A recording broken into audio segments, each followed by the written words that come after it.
Ahojte, dnes vám ukážem, ako pracovať s mojimi šablónami na tabla. Predpokladám, že väčšina z vás má základné znalosti Photoshopu, ako sú vrstvy a fotomasky, takže úplným detailom sa venovať určite nebudem. Prejdeme teda rovno k ukážke. Tu mám otvorenú šablónu na tablo autička.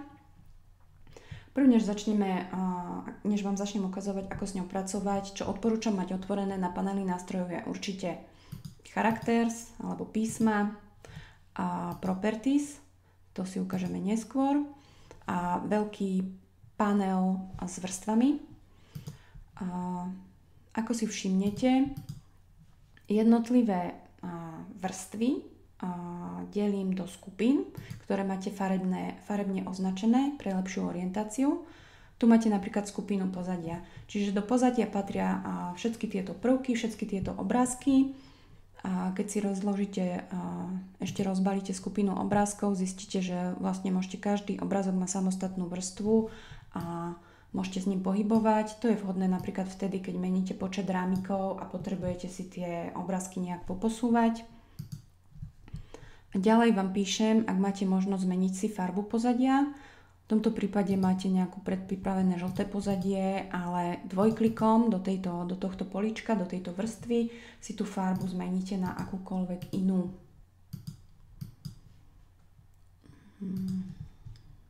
Dobre, mne sa v tomto prípade páči biela, takže ostaneme pri bielej. To by bolo všetko asi, čo sa týka skupiny pozadia. Ďalšia skupina je skupina textov. Čo sa týka textov a fontov, používam v šablónach Adobe fonty. Prečo používam tieto fonty? Pretože pre platené verzie Creative Cloud sú voľne dostupné aj pre vás. A hlavne vyberám fonty, ktoré majú slovenskú diakritiku. Takže pokiaľ ste prihlásení vo svojom Creative alebo vo svojom Adobe accounte, tak tieto fonty sa vám v podstate automaticky zaktivujú. Ak sa vám nezaktivujú, treba ísť do Creative Cloud accountu, Adobe accountu, nájsť si appku Adobe Fonts, kliknúť na Open in Browser a v podstate, keď otvoríte šablónu a budete chcieť prepísať texty, tak ten Photoshop vám oznámi, o aké písmo ide, ako sa to písmo konkrétne volá, vy si ho môžete kľudne nájsť tu. Zároveň máte možnosť si vyberať zo všetkých týchto fontov, ktoré tu máte, stačí ich pridať ako Add Family a máte ich automaticky aktivované už vo všetkých aplikáciách, ktoré používate. Ako si najjednoduchšie prepíšete texty?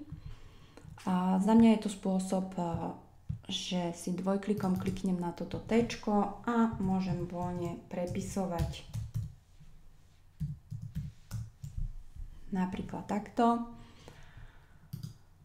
Fonty si meníte tu. Keď si chcete vyberať Adobe fonty, treba mať zakliknutý tento Creative Cloud. A tu vám vlastne vyselektuje všetky fonty, ktoré máte aktivované v Adobe účte. Môžete si ho meniť na akékoľvek iné. Samozrejme, treba mať ten font označený.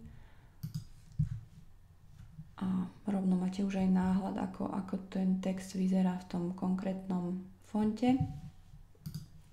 Dobre, ja to meniť nebudem.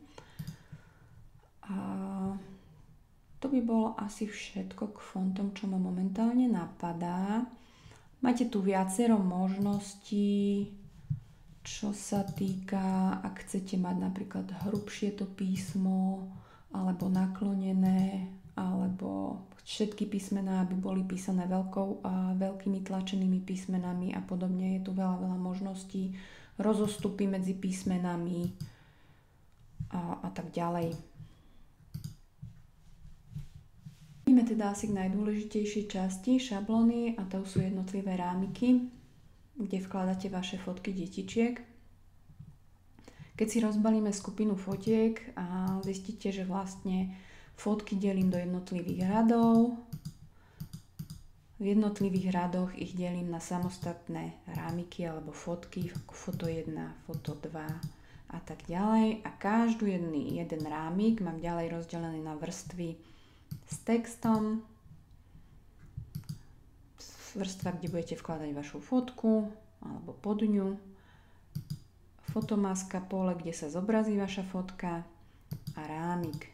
Pri rámiku máte zároveň, keď je tá vrstva označená týmto štvorčekom, máte tam zároveň možnosť meniť farby na akokoľvek iný, prípadne môžete použiť farby z vašich obrázkov, keď ich chcete prispôsobiť úplne tomu tablu. A zároveň to, že je tu tento štvorček, znamená, že ten rámik sa dá zväčšovať a je to ako keby vektorový obrázok, ktorý teda nestráca na kvalite. To znamená, že sa toho nemusíte báť, rámiky si môžete zväčšiť a nebudú vám aj pri veľkej tlači robiť také tieto rozštvorčekovanie. Môžem vám to ukázať. Keď si označím Ctrl+T tento rámik a zväčším ho niekoľkonásobne, môžeme si pozrieť 100% zobrazenie alebo aj 200% zobrazenie a vidíte, že tie línie sú úplne čisté. Pri 100% to bude vidieť takto, takže to je výhoda týchto vektorových alebo shape layers. A prečo to balím do tých jednotlivých skupín? Je to kvôli zarovnávaniu. Často potrebujete, alebo keď chcete, aby to nie je to tablo robené tak, že tie rámiky sú rozhádzané kadejako. Samozrejme, že môžete si ich rozhádzať akokoľvek chcete, keď si chcete, ja neviem, otočiť nejako tie rámiky, aby neboli úplne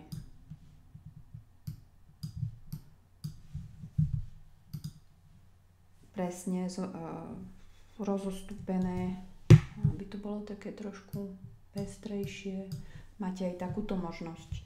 Ale samozrejme označte si vždy celú skupinu, tak ako to chcete robiť. Dobre, ja sa vrátim o pár krokov späť. A pokiaľ chcete mať tie rozostupy úplne rovnomerné, a vo Photoshope sú na to veľmi nápomocné nástroje, ktoré máte tu na tejto hornej lište. Momentálne ich nemám rozsvietené, lebo nerozumie mi Photoshop, čo by som chcela zarovnávať. Hej.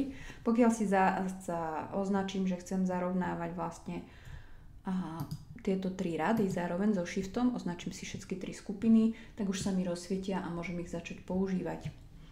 A aby ste lepšie rozumeli, o čom hovorím, tak posuniem si napríklad prvý rad trošku vyššie doprava a tretí rad niekde doľava, trošku nižšie a ukážem vám, ako tieto nástroje fungujú. Čiže momentálne chcem zarovnávať všetky 3 rady, aby som ich mala zarovnané na stred. To znamená, keď chcem zarovnávať na stred, zarovnávam vždycky v porovnaní s našim pozadím, našim plátnom, týmto bielým, čiže musím si označiť aj tú úplne poslednú vrstvu a chcem zarovnať na stred. Horizontálne na stred. Použijem túto ikonku. Keď chcem zarovnávať, aby som mala, vidím, že tento rozostup sa mi zdá väčší ako tento rozostup, medzi prvým a druhým je to viac ako medzi druhým a tretím radom. Už nezarovnávam v porovnaní na naše plátno, takže si to môžem odznačiť. Ale dôležité stále mať označené všetky 3 skupiny radov a zarovnávam si, aby som mala tieto rozostupy rovnaké, takže použijem túto ikonku. A videli sme, ako sa mi posunul v stredný rad, ktorý mi zabezpečil, že vlastne tento rozostup je rovnaký ako tento. Toto môžem zároveň používať aj na všetky fotky v rámiku, alebo teda fotky v jednom rade. Čiže zase pre názornú ukážku posuniem si rámik číslo 8 trošku ďalej a nižšie a zase chcem mať prvý rad, teda chcem mať všetky fotky v prvom rade zarovnané na stred alebo na vrch, jedno, návrh, čiže posunul mi ten posledný. A teraz vidím, že tento rozostup mi nesedí s týmito ostatnými, ale chcem, aby bol rovnaký tie rozostupy. Tak použijem toto tlačítko a vlastne Photoshop mi zarovná tie jednotlivé fotky, 8 fotiek, tak, že mám medzi nimi úplne rovnaké rozostupy. Teraz, ale ako vidím, celý ten rad sa mi posunul niekde doprava a ja chcem, aby som ho mala zarovnaný na stred. Čiže idem prvý rad zarovnávať v porovnaní s našim pozadím alebo plátnom a zarovnám si ho na stred. A takto jednoducho to funguje. Je to za mňa obrovský pomocník, hlavne keď si teda meníte počet rámikov. Ako si teda môžete prispôsobiť počet rámikov vašim potrebám na počet dečičiek v triede? V podstate závisí to od počtu, či vám stačí dokopírovať len jeden rámik v jednom rade alebo v každom rade jeden rámik, prípadne či keď máte veľa detí, či potrebujete nakopírovať celý rad. Ukážem vám jednotlivé možnosti. Čiže ak mi stačí dokopírovať napríklad jeden rámik, rozhodnem sa, že ten rámik budem chcieť v prvom rade, zoberiem si celú skupinu 8 fotky, pretiahnem ju dole a vlastne nakopíruje mi to celú skupinu, tak presne tak isto. Prepíšem si to, aby som vedela, že to je 9. fotka. A potrebujem si ju posunúť. Označím si to. Keby som to chcela teraz posúvať, tak vlastne posúvam jednotlivú vrstvu, čo nechcem. Vrátim si krok späť. Ja chcem posunúť celú túto skupinu, preto si to zabalím a označím si to skratkou Command T alebo Ctrl T. Prípadne v hornej lište je to Edit Free Transform. A posúvam náš novo nakopírovaný rámik. Ako vidíte, ja už tu mám také guidelines alebo vodítka. Čiže vidím, že si zachovávam jednu líniu s celým radom. Ak to chcete mať tiež zapnuté, môžete si to zapnúť v hornej lište cez View a Extra, Show, Smart Guides, ale treba mať zakliknutú fajočku pri tomto Extras. Čo teraz potrebujem? Čiže dokopírovala som si 9. fotku v rade 1 a znova možno sa mi to malinko, nejakých pár milimetrikov nepodarilo presne ako to mám, tak si označím všetky fotky v prvom rade, zase rozostupy. Dôležitá informácia, ak nemáte túto lištu, tak si zakliknite cez hornú lištu Window a Options. Vidíte, teraz sa stráti a mám ju tam opäť. No a celý rád si potrebujem zarovnať v porovnaní s pozadím na stred. Takže to by som mala dokopírovaný jeden rámik v rámci prvého radu. Keď chcem zmeniť farbu rámiku, opäť dvojklik a zoberiem si napríklad túto farbu. Pokiaľ mám tých detičiek podstatne viac a potrebujem si dokompírovať celý jeden rad, a podľa počtu sa rozhodnem, či je mi výhodnejšie nakopírovať, ja neviem, tretí rad alebo prvý rad. Ja si napríklad nakopírujem prvý rad, čiže celú skupinu, celý rad si ho nakopírujem takto. Prepíšem si to ako rad 4. Skupinu si potiahnem hore. Ups. Som to zabalila takto. cez Command T si celý rád potiahnem dolu. Viem, že to mám momentálne mimo nášho plátna. Označím si všetky 4 rady so shiftom a zmenším podľa potreby. Trošku si to poposúvam, zmenším, zväčším, aby mi to nezacahovalo do textov napríklad. A to, že tu mám nejaké prázdne miesta, ma momentálne až tak netrapí. Čo môžem urobiť je, že si zväčším rozostupy medzi jednotlivými rámikmi. To znamená, rozbalila by som si jednotlivé rady a označím si v každom rade napríklad, aby som teda mala rovnaké rozostupy aj medzi fotkami aj v prvom, druhom, v každom rade, tak si označím napríklad poslednú fotku v každom rade a teraz z Ctrl alebo Command, aby som si neoznačila všetky. Keby som mala Shift, tak si označím úplne od tejto až po túto poslednú, ale ja chcem len ten rámik, vždy tento posledný rámik v rade.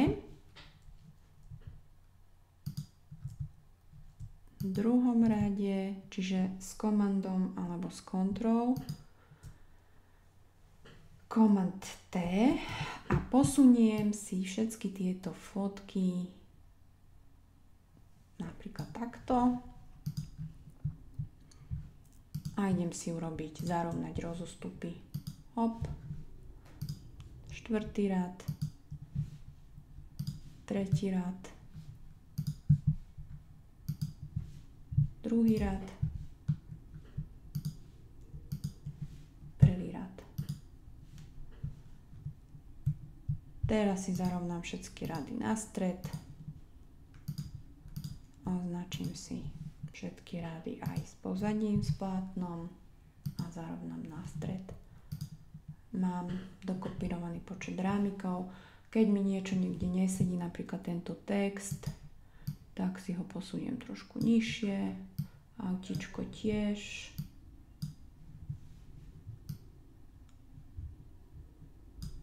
A tak ďalej. Rovnako by som postupovala, aj keby tých rámikov potrebujem menej. A dajme tomu, že ich potrebujem, mám len 10 detí. Tým pádom nepotrebujem rad 3 a 4 vôbec. Nechala by som si asi po 5 rámikov v 2 radoch. A to znamená, že tieto rady vymažem. A v prvom, druhom rade nepotrebujem vlastne vôbec tieto fotky. Čiže aby mi fungovali zarovnávacie nástroje poriadne, tieto fotky si musím vymazať. Nestačí mi ich len vypnúť. Preto by som si vždy dopredu prispôsobila počet rámikov, až potom robila vklady.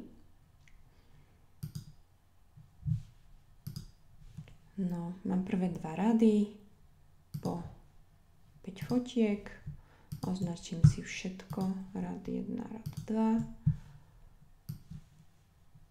A napríklad takto si to zväčším. Mám to zväčšené, takže opäť si tie rady zarovnám.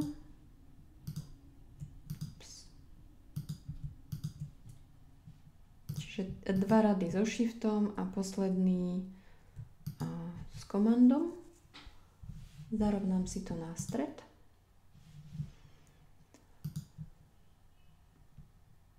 A keď mám takto nachystané tablo, som ním spokojná, tak v podstate by som prešla k vkladaniu fotiek. Ako by som to robila ja? Mám tu nachystaných pár fotiek, každá fotka je iná pre názornosť. A predpokladám, že vy budete mať v podstate rovnaké fotky, takže opäť možno pre vás jednoduchšie. Ja by som si už nachystala možno približne tu, ako by som chcela asi tie fotky v tom foldri, kde ich mám uložené, či chcem striedať chlapec, dievča,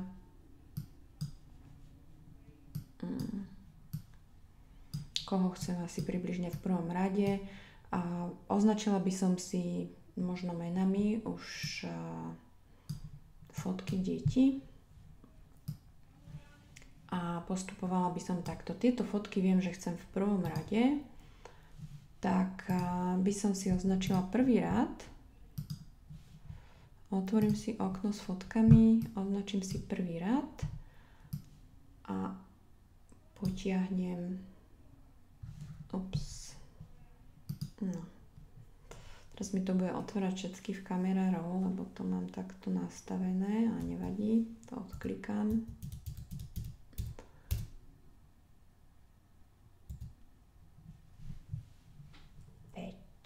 Dobre. A pootvárala by som si jednotlivé fotky. A keď máte fotky urobené tak, že ich fotíte, deti fotíte na predpokladám, buď so statívom, alebo vždy v rovnakom odstupe, ale v rovnakej vzdialenosti od fotografovaného dieťa, čiže aj tie fotky budete mať portrétové v rovnakých veľkostiach. Ja už by som si tú fotku alebo všetky označila a prispôsobila by som si ich zase Command T alebo Ctrl T a približnej veľkosti toho môjho jedného rámika. Tým, že ja mám tie fotky z rôznych zdrojov a nebude mi to sedieť. Vy, keď budete mať všetky fotky nafotené v rovnakom štýle, v rovnakej vzdialenosti od fotografovaného objektu, tak vám to stačí urobiť raz. A každú fotku si potiahnem tam, kam ju chcem, v podstate medzi fotomasku a tú vrstvu s fotkou. Zároveň mi to urobí takú tú clipping mask.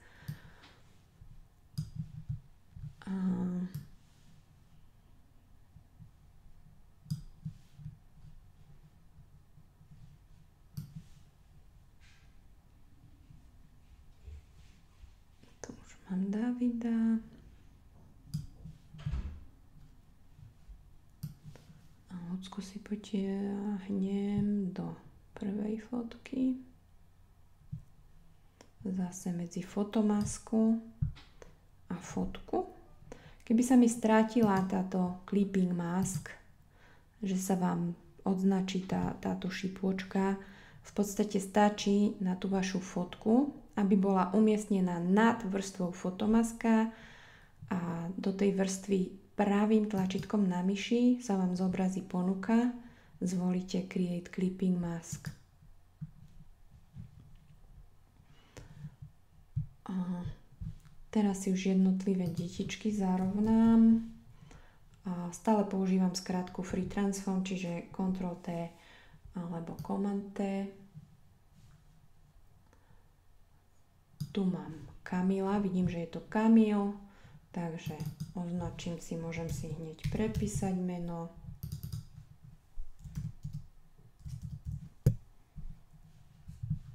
Ďalší je Oliver. Dobre, mne to nebude sedieť, takže aby tie tváričky boli približne v rovnakej veľkosti, musím to inak zväčšovať. Vidím, že je to Oliver. Dvojklikom si rovno môžem prepísať meno. 5. fotka David. Command alebo Ctrl T. Posuniem si fotku, kde potrebujem. Potrebujem si prepísať meno.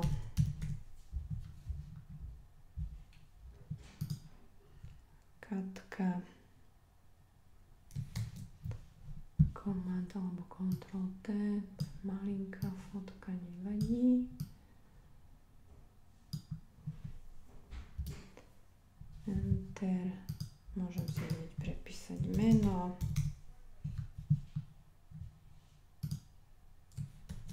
Ctrl alebo Command T. Posuniem si, dievčatko sa volá Lucka. Takže mám vložené fotky v prvom rade.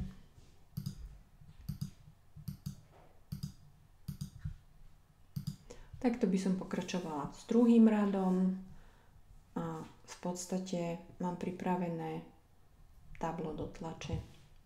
Chcela ešte takto v rýchlosti ukázať, ako som na začiatku spomenula, na čo používam tieto properties.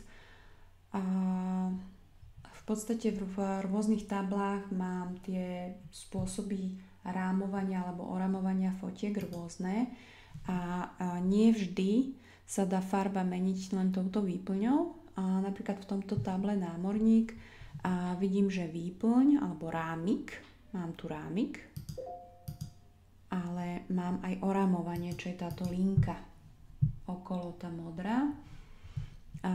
Takže výplň by som si menila takto. Ale keď si chcem meniť túto farbu tohto oramovania, tak vtedy si musím rozbaliť túto ponuku properties, prepnúť sa do oramovania a nemením si výplň, ale mením si túto farbu.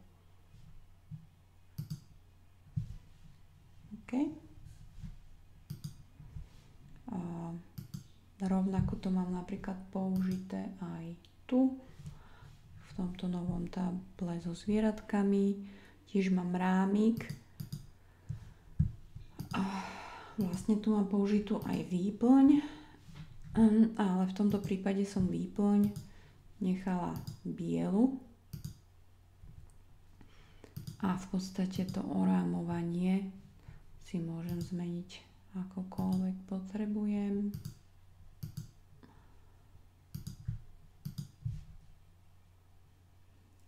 Takže to je taký iný spôsob orámovania.